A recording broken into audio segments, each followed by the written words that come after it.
life will be required that night. I-require ng Panginoon kanyang buhay, so hindi rin niya ma-enjoy yung in-invest niya. Don't get me wrong, hindi po masama mag-invest, but kung ito'y maging interference ng relationship sa Panginoon, ibang istorya na po yun. God needs time and we cannot.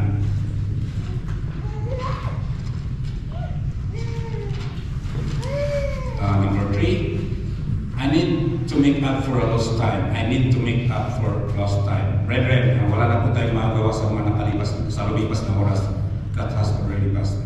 For sure, we all have regrets because we have not used our time as wisely as we should. Kung may babalik ko lang sana, diba? Maraming sana. I wish there was something I could do about all the time I have heard, or I have wasted doing unfitting things. Di tayo natagalan, more than I think an hour ako nag-isip kasi I'm not experienced man. I'm experienced husband about this thing. So habang nakikinig ako kay Google, sabi ko, hey Google, play old Christian song. Mga All Rugged Cross. And then suddenly, biglang kumanta, wala talaga akong naisip, biglang kumanta yung song na Johnny Don't Cry. Yung story ni Jimmy, Johnny, and John. Yeah, don't cry for me, Johnny. So, anong connection mo? Sabi ko, ano yung pinapakinggan ko ng story ko, connect ito. Do you know the story of alam niyo yung kanta, hindi ko siya maalala yung words. Yung sense nun is, Johnny, yung babae, and Jimmy, they were in the same town. And Johnny is younger, 7 years than Jimmy. And sabi ni Johnny, Jenny, please wait for me. I'll grow up someday, you'll see. Then sabi naman ni Jimmy, Johnny, please don't cry. Someday, you'll forget me by and by. Sabi niya. And sabi niya, kasi gusto, you're too young, you're masyado pang bata, and I have decided na ako. So, Jimmy decided to go in another place para magsimula daw ang kanyang buhay. And then, after 5 years, hindi siya po pinalaga, bumalik siya sa kanilang town, and he remembered Johnny. Pinuntahan na si Johnny and things have changed. Bigla siya nga lumo, heartbroken siya. Kasi why? When he talked to Johnny said, balik na tayo kasi nung una, Jamie, please don't cry. Now, Jamie, please don't cry. Balik na sa yung lalaki umiyak. Why? Kasi I married your best friend, John. So, anong istorya sa in the part of Jamie, siguro sabi niya, kung may babalik ko lang, siguro tayo ang nagsama to make up the lost time. Anyways, but there's only one thing na magagawa natin, wala tayong magagawa sa past time. Yung magagawa lang natin is that to use our time we have left wisely. Gamitin natin yung natitirang oras na mabuti. And last, yung number 4, this is only for Christians. So if you think you're not Christian, you're excused. Because natin sulat to, pero sinulat mo na rin. I don't have time to read the Bible. Sabi nila, kung gusto, may paraan, at ayaw, maraming dahilan. When you don't want to do something, an excuse will do. Don't say, I didn't know it, hindi ko lang. God can read your mind. He watches each of us and know our thoughts, and God will pay us back for what we do. That was written in Proverbs 24:12. So, yun lang po yung isang na nasulat natin. Let's go for the serious matter. Sabi doon, sabi natin, let's teach us to number our days that we will gain a heart of wisdom. Important guide. Meron po tayo dito. Number 1, your purpose is in spending any time you have must always be to glorify God. Your purpose in spending any time you have must always be to glorify God.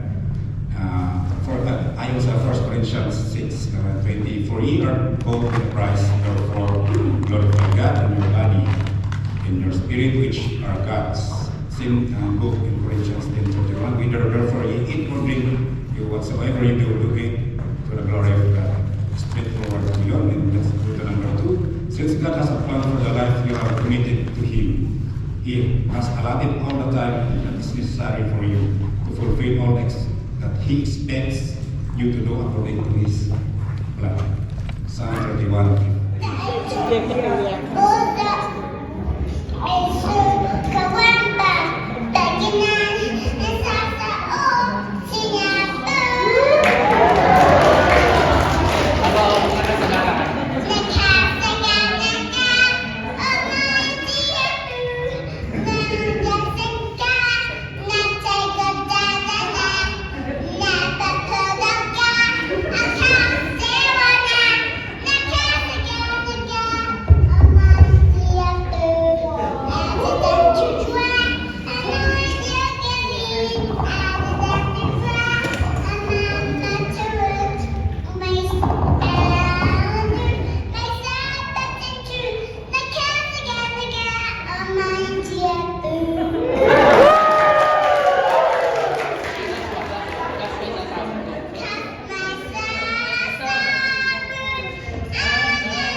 Yaman kami, Mika. Thank you so much, Mika. Yung pandemic din tayo. Salang, lagay po. Hindi po rin naman siguro.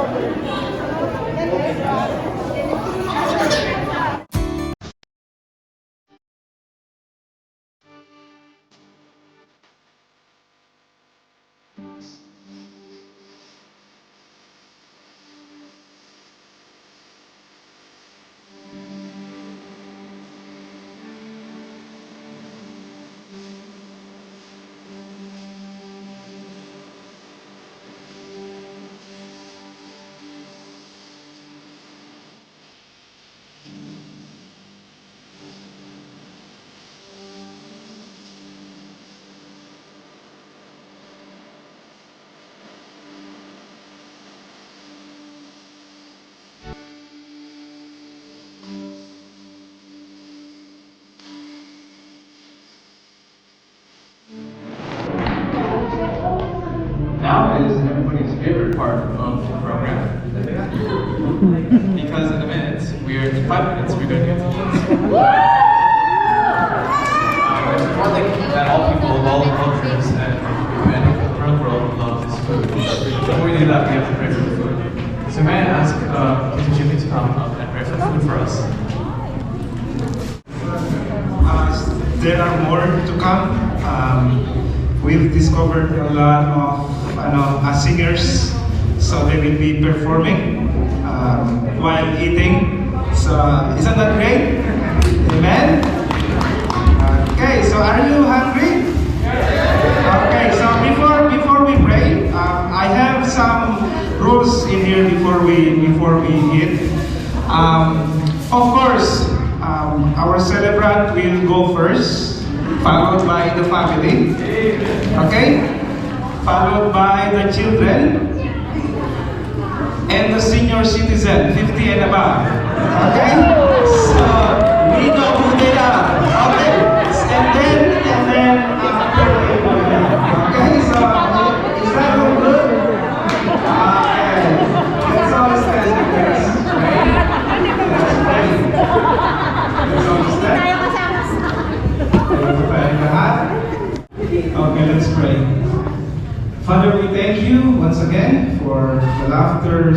Joy, we thank you for celebrating with Sister Melissa today, Father. It's the joy, Panginoon, na makita namin siya na mag-celebrate ng 50th year old, Panginoon, anniversary. Salamat po sa iyong pag-ibig sa amin. We thank you for your love sa amin. Thank you for the food that we are about to eat, Panginoon. Thank you for our brothers and sisters that are prepared for the food. May you guide us, may you protect us, Panginoon. In Jesus' name we pray. Amen.